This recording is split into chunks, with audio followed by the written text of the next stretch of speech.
Hi there, today I want to share with you part 2 of 5 mistakes that I see homeowners make when selling their property. So part 2 is sellers going out and choosing the wrong agent to sell their house. So the question, or at least the most common question that I get from homeowners is, Danny, what is the difference between an estate agent and a great estate agent?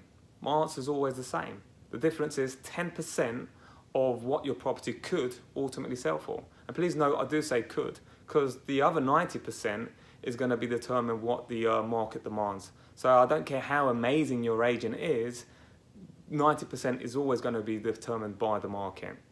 So to put things into perspective on that 10%, if your property could ultimately achieve £1 million, then that 10% obviously is going to be £100,000. I'm sure you'll agree that is a substantial amount of money, and therefore choosing your agent is going to be critical.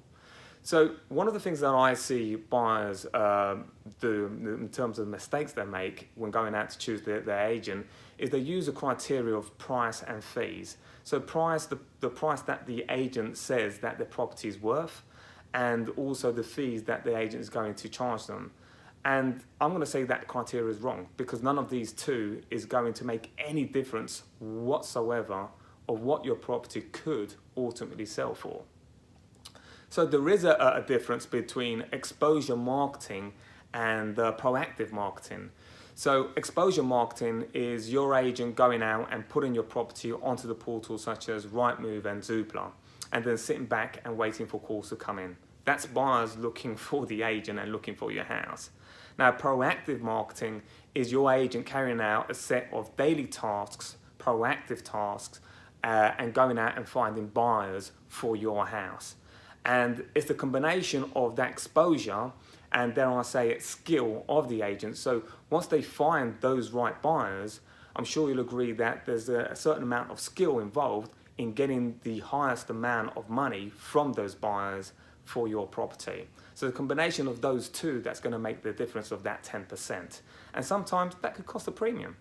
So I don't know about you, but has there ever been a time where you bought something for less and you thought it was great value, and only to find out you had to replace it and spend more? I know I've been there, and most of you perhaps as well. That's quite a difference doing that with a chair or a sofa or a table, and having to replace a couple of £100. There's another difference having to do that with one of your biggest assets and potentially losing out £100,000. So on this video, we're going to share a link to how to go out and choose that right agent, because we've done a video a few months ago, and I'm sure you'll find that very helpful. It's quite a long video, 6, 7, 8 minutes. It's definitely worth your time to have a look at.